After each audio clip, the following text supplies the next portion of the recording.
Hola, muy bien. Pues en esta segunda entrega del curso de Macroeconomía 1 para los estudiantes de Economía de la Universidad Autónoma de Sinaloa, pues vamos a ver un poco el tema que tiene que ver con las fronteras de posibilidades de producción y los costos de oportunidad. Es decir, cómo se miden los costos de oportunidad de un país o de una región a través de la formulación ficticia de solo dos bienes en una economía, en donde puede ser un bien numerario, un bien que esté incluyendo a una cesta de bienes diferentes, y otro bien que es el que nos puede interesar, y ver cómo se pueden generar estos rendimientos marginales decrecientes y cómo se pueden calcular estos costos de oportunidad. No es necesario verlo, como lo acabo de comentar, como una cesta de bienes comparándola con algún bien en particular. En general, el modelo de las fronteras de posibilidades de producción primero lo que hace es tratar de explicar cómo se produce en un país, cuáles son las cantidades máximas que se pueden producir y de manera eficiente entre dos bienes, denominados bien X y bien Y, y cuáles serían las ineficiencias y cómo se presentan estas ineficiencias dentro de las regiones eh, dadas por estos dos bienes. ¿Para qué nos sirven las fronteras de posibilidades de producción? Bueno, para poner un poco más claro, podemos tener, por ejemplo, el precio de los bienes, de las verduras y de las frutas, que en los últimos años se han encarecido un poco más. Bueno, ¿por qué sucede esto? Sucede en realidad por distintas causas que las vamos a ver un poco más a profundidad, pero que tienen que ver en cierta forma con los distintos usos que se les pueden dar a las frutas y verduras, y por otro lado tiene que ver con los, los rendimientos marginales decrecientes de las tierras que se están utilizando, ¿no? Bueno, pues veamos esto un poco más a fondo en el siguiente video. Pues muy bien, como les había comentado, el tema que vamos a ver se llama el problema económico. Ya en la sesión pasada habíamos visto que existían costos de oportunidad y que esos costos de oportunidad se podían representar de alguna manera por la alternativa de más alto valor a la que renuncia una persona cuando elige consumir o adquirir ciertos bienes, o cuando simplemente toma una elección. Lo que constituye el problema económico, pues en general es la escasez. Si pudiéramos tener todo lo que deseamos, pues entonces no habría escasez de ningún tipo, y entonces no habría ninguna necesidad de estudiar estos problemas de fronteras de posibilidades de producción. Los objetivos que vamos a perseguir aquí pues son definir una frontera de posibilidades de producción y calcular su costo de oportunidad, distinguir entre las posibilidades y las preferencias de producción y describir la producción eficiente de recursos. Explicar de qué manera las elecciones de producción actuales expanden las posibilidades de producción futuras.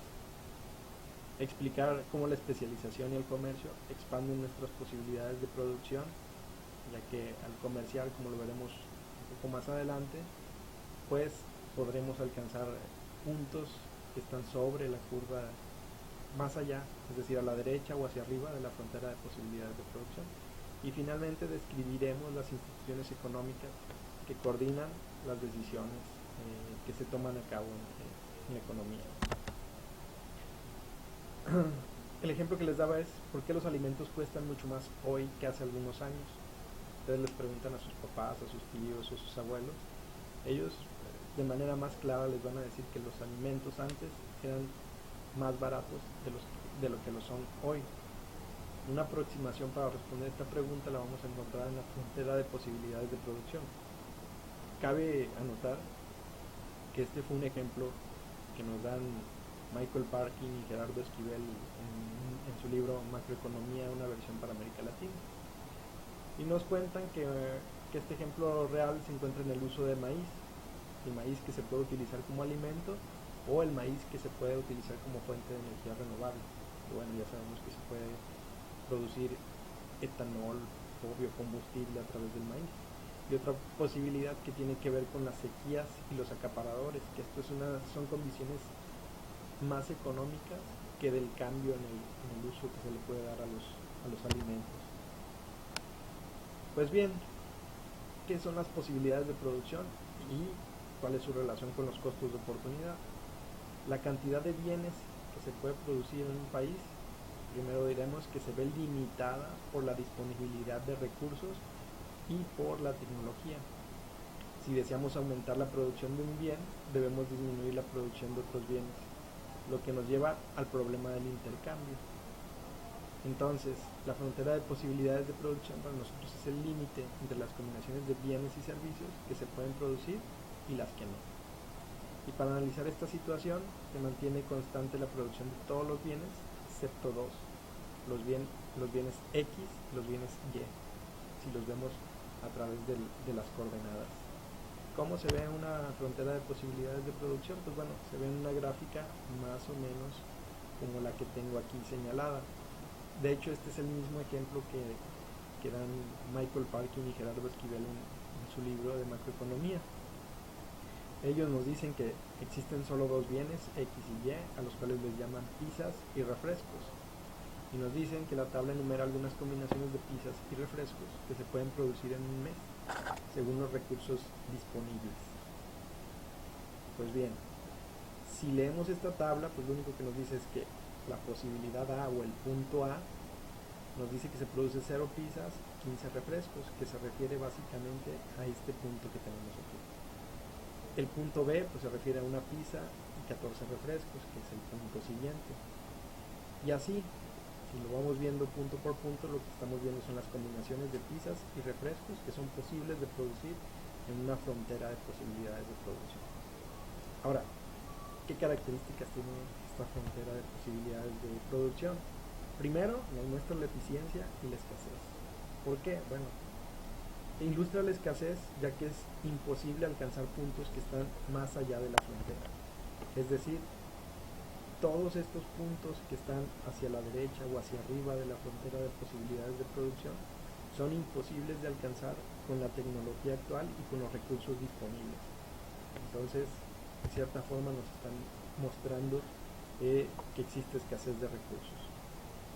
Lo segundo, los puntos que están sobre la frontera se supone que son puntos eficientes, pues utilizan al máximo los recursos disponibles.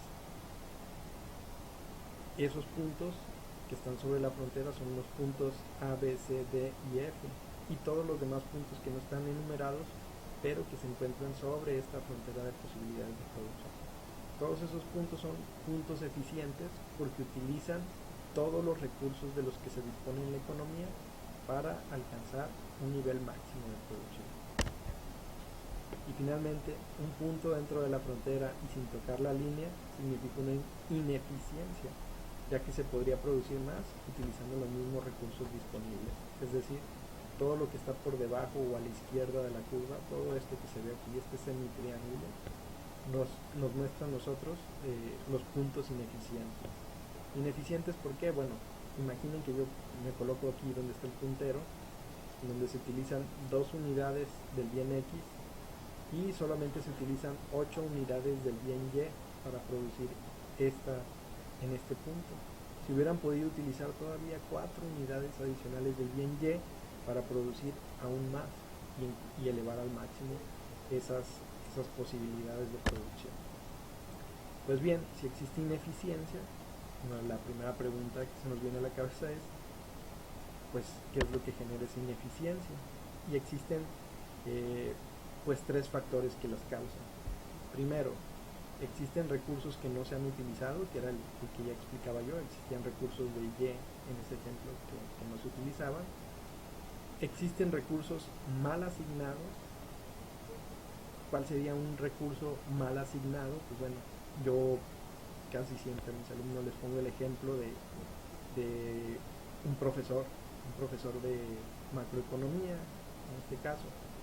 El profesor de macroeconomía que es especialista en esa materia, pues podrá dar clases más especializadas y un mayor número de clases de macroeconomía que un profesor especializado en historia del pensamiento económico. Entonces, si nosotros utilizamos a un profesor de macroeconomía, por ejemplo, para dar clases de historia del pensamiento económico, pues su rendimiento va a disminuir notablemente. ¿Por qué? Porque el recurso está siendo mal asignado. Y la tercera posibilidad pues es que ambos factores sucedan al mismo tiempo, que existan recursos sin utilizar y que además estén mal asignados. Entonces a eso le llamamos el peor de los casos dentro de una frontera de posibilidades de producción. ¿Qué más nos ilustran las fronteras de posibilidades de producción? Bueno, nos ilustra que existen intercambios. Toda elección a lo largo de la frontera implica un intercambio. Si regresamos un poco, lo que estamos viendo es un intercambio, por ejemplo, del punto A al punto B. Lo que nosotros tenemos es una unidad adicional de pizza a cambio de una unidad menos de refresco.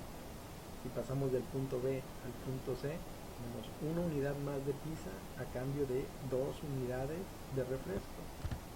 Eso nos está ejemplificando a nosotros el intercambio que se presenta dentro de las fronteras de posibilidades de producción.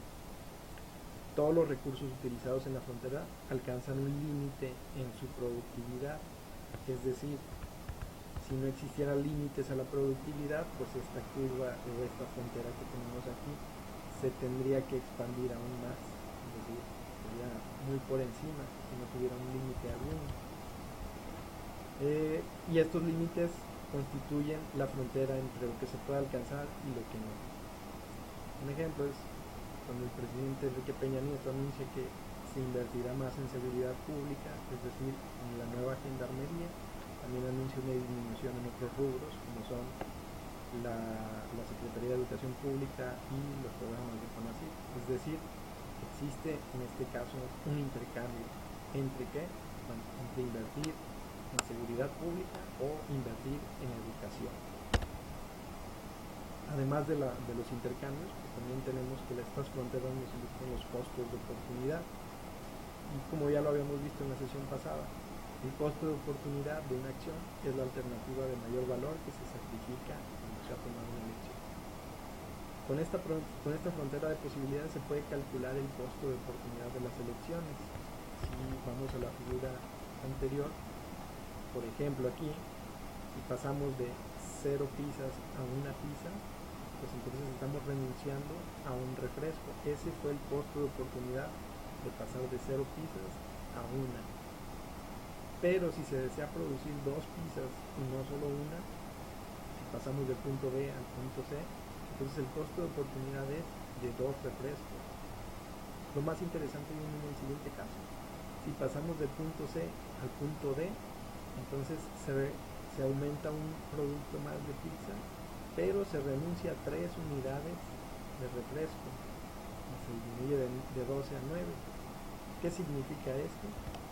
Bueno, significa que el costo de oportunidad tiene una forma creciente conforme se avanza en los puntos de la figura. Es decir, conforme más producimos de uno solo de los bienes, el costo de oportunidad de producir este bien se va incrementando. Y ese costo de oportunidad pues simplemente lo calculamos como el cambio en Y dividido entre el cambio en X. Entonces, básicamente, ¿a qué pregunta responde esta frontera de posibilidades de producción? Pues responde a cómo encarar la escasez, responde a cómo identificamos la producción eficiente en la frontera y si nos preguntamos por qué se dice que la frontera muestra un intercambio, pues bueno, muestra un intercambio porque siempre hay que tomar decisiones entre la producción de dos bienes, un bien X y un bien Y, en este caso entre pizzas y refrescos. ¿Y por qué la frontera tiene una figura convexa? Bueno, esa figura convexa se da por esos costos crecientes que se presentan cuando se va produciendo cada vez más uno solo de los bienes. Si ya vimos que existe una frontera de posibilidades y que nos muestra los puntos eficientes, pues ¿qué más podemos decir al respecto? Pues bueno, cómo se llega a esos puntos eficientes, cómo se hace un uso eficiente de los recursos, y cuál punto sería el mejor. Si lo recordamos, todos los puntos sobre esta frontera son puntos eficientes. Entonces la pregunta es, ¿cuál de todos estos puntos es el mejor de todos? ¿Será producir solamente refresco? ¿Será producir solamente pizza? ¿O será producir alguna combinación de alguno de ellos? Y de ser así, si es una combinación, pues ¿cuál es el mejor punto que nosotros podríamos alcanzar dentro de esa eficiencia? Pues la respuesta sería que cuando los bienes y servicios se producen al menor costo posible y en las cantidades que proporcionan el mayor beneficio posible, hemos alcanzado la eficiencia en la asignación. Pero claro, esta es una respuesta algo trivial.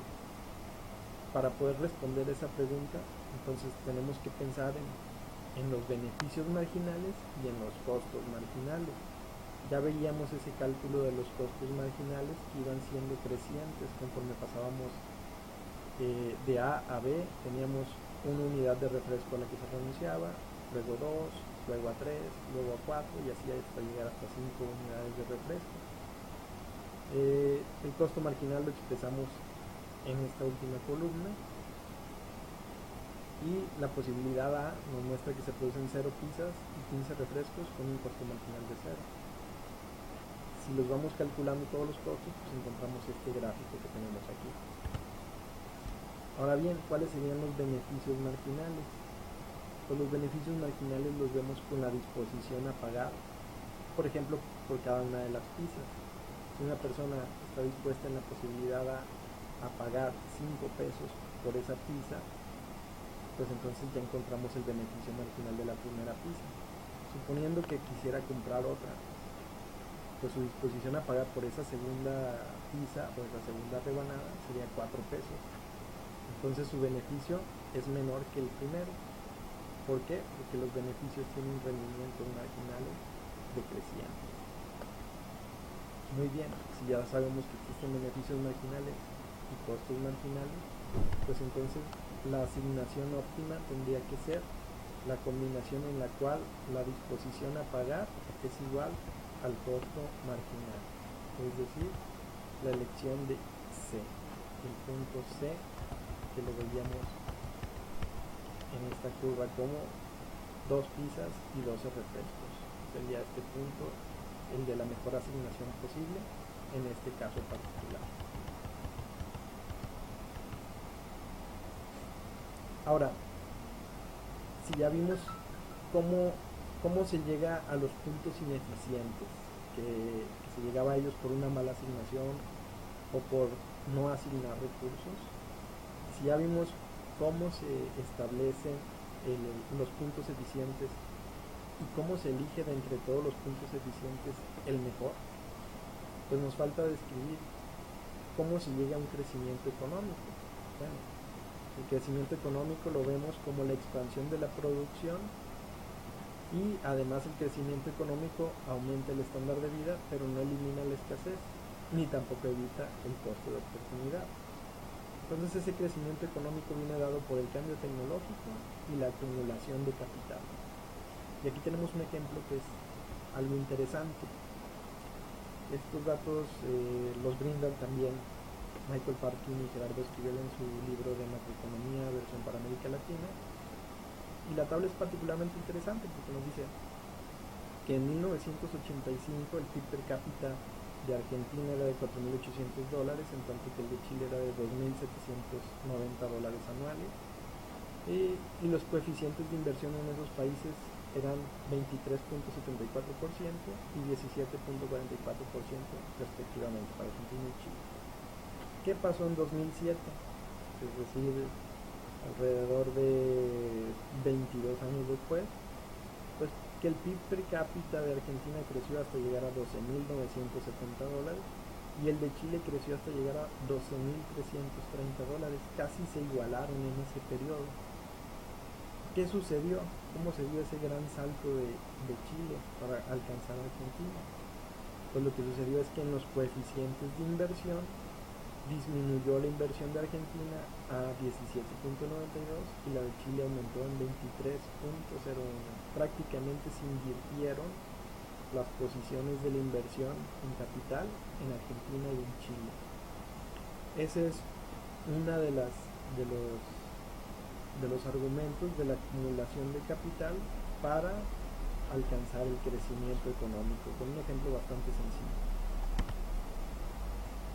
Ahora, si el cambio tecnológico y la acumulación de capital nos muestran el crecimiento económico, pues el crecimiento económico, si la curva o si la frontera de posibilidades de producción inicial fuera desde el punto C hasta el punto A, pasando por B, pues el crecimiento económico lo vemos como una expansión en la frontera de posibilidades de producción, de tal manera que en vez de producir B, se pueda producir B asterisco. Esto nos muestra una brecha entre lo que se puede producir de los alimentos, ya que la producción de máquinas queda igual. Bueno, ese es el ejemplo que nos dan Parkin y Esquivel. ¿Y de qué otra manera se pueden alcanzar esos puntos que están sobre la frontera de posibilidades de producción? Es decir, ¿de qué otra manera que no fuera invirtiendo en capital o generando un cambio tecnológico se podrían alcanzar puntos que estén por arriba de la frontera de posibilidades de producción? Pues se pueden hacer o se pueden lograr a través de el comercio entre países, el comercio entre regiones, incluso el comercio entre individuos. Los individuos pueden producir por sí mismos todos los bienes que se consumen. Pues a manera de pregunta, la respuesta lógica sería que no.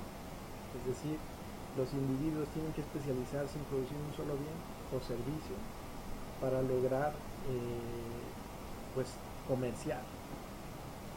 Y para esto tenemos que dejar en claras dos conceptos: qué son las ventajas comparativas y qué son las ventajas absolutas. Primero, se dice que una persona tiene una ventaja comparativa en una actividad si puede realizarla con un costo de oportunidad menor que el resto de la gente.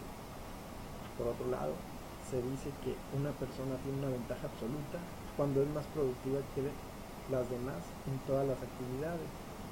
De tal manera que tenemos dos implicaciones importantes: la ventaja comparativa, que implica comparar los costos de oportunidad de diferentes individuos en una misma actividad, y las ventajas absolutas, que implican comparar las productividades, en este caso por hora, de diferentes individuos. Y siempre lo vamos a ver así: ventajas absolutas relacionadas con las productividades y ventajas comparativas relacionadas con los costos. Para esto he seleccionado un ejemplo, el ejemplo numérico que presentan Parkin y Esquivel. Yo solamente cambié los nombres. Aquí tenemos a Laura y a Jaciel. El año pasado teníamos a César y a Maritza, pero bueno, ellos ya pasaron de moda. Ahora vamos a usar a Laura y a Jaciel como protagonistas de este tema. La historia cuenta así: suponiendo que Laura y Jaciel se dedican a la preparación de desayunos, ambos muestran las siguientes posibilidades de producción. Laura tiene las opciones de producir licuados o tortas. A Laura le toma 2 minutos producir un licuado, o le toma 2 minutos producir una torta.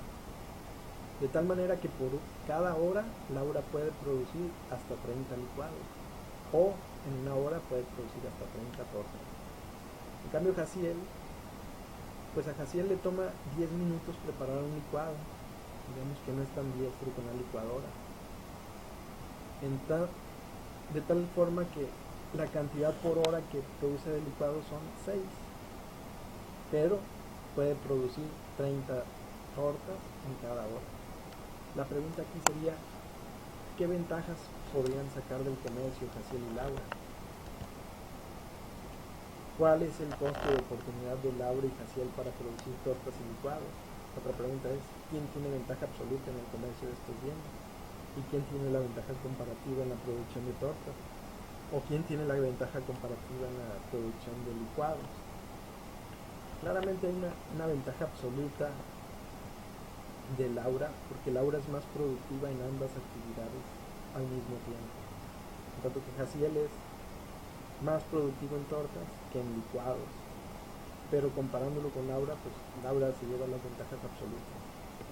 Entonces, si solamente cubriéramos a las ventajas absolutas, no habría comercio entre Jaciel y Laura. Laura produciría a lo mucho 15 licuados y 15 tortas si tuvieran que consumirse en una relación de 1 a 1. Y Jaciel pues tendría que ser una combinación de más o menos 15 tortas por 3 licuados. Más o menos sería esa la comparación. Para ver cuáles son los costos de oportunidad de cada uno, para ver las ventajas comparativas, pues entonces tendríamos que ver lo siguiente. Esto es el estado inicial, esto es lo que ya platicaba. Laura puede producir 15 licuados o 15 tortas y Jaciel puede producir 5 licuados y 5 tortas. En la especialización, pues, Laura se puede especializar en producir licuados porque es más productiva en eso que Jaciel, puede producir 30 tortas. En términos de sus costos de oportunidad, pues a Jaciel tiene un costo de oportunidad más alto en la producción de licuados, como ya lo habíamos visto. Y Laura pues tiene costos de oportunidad iguales, pero comparándola con Jaciel tiene una ventaja comparativa en la producción de licuados. ¿Qué más vemos aquí? Bueno, vemos que se podría comerciar entre ellos. Si Laura de sus 15 licuados le vende 10 a Jaciel y con eso le compra 20 tortas a Jaciel, pues entonces en su nueva posición Laura estaría con 20 tortas y 20 licuados, esta posición de aquí. Por el otro lado, Jaciel puede comprarle 10 licuados a Laura y puede venderle esas 20 tortas, que son las relaciones que tenemos aquí, de tal manera que en la posición final, después de comerciar, Jaciel tuviera 10 licuados y 10 tortas, a diferencia de la posición inicial sin comercio. Entonces vemos que existe claramente una ventaja del comercio. ¿Por qué? Porque ambos expanden sus fronteras de posibilidades de producción. Llegan a puntos que serían prácticamente inalcanzables si los dos se comportaran como seres egoístas que tratan de producir por sí mismos todo lo que necesitan. Y finalmente llegamos al tema de la coordinación económica. Las personas obtienen beneficios al especializarse en la producción de aquellos bienes y servicios en los que tienen una ventaja comparativa, para luego comerciar entre sí. Sin embargo, para que millones de personas se especialicen y produzcan millones de distintos bienes y servicios, sus elecciones deben ser coordinadas. Se han usado dos sistemas de coordinación económica que se oponen entre sí, estos cuales serían la planificación económica central y el libre mercado, los mercados descentralizados. Ya vimos que dentro de la planificación económica el modelo es bastante complicado. De hecho, dentro de la CEPAL, para los pronósticos de este año, el que sigue, se pronostica un decrecimiento económico muy fuerte, por ejemplo para Venezuela, que es una economía en donde el gobierno tiene una planificación central muy importante. Para que la coordinación descentralizada funcione correctamente, pues se requiere de 4 instituciones que funcionen adecuadamente: las empresas, los mercados, los derechos de propiedad y el dinero. Pues bien, espero que esta presentación haya servido. Lo que buscamos son los costos de oportunidad a través de las fronteras de posibilidades de producción. Les dejo la liga y bueno, esperemos vernos pronto en otra presentación de otro video.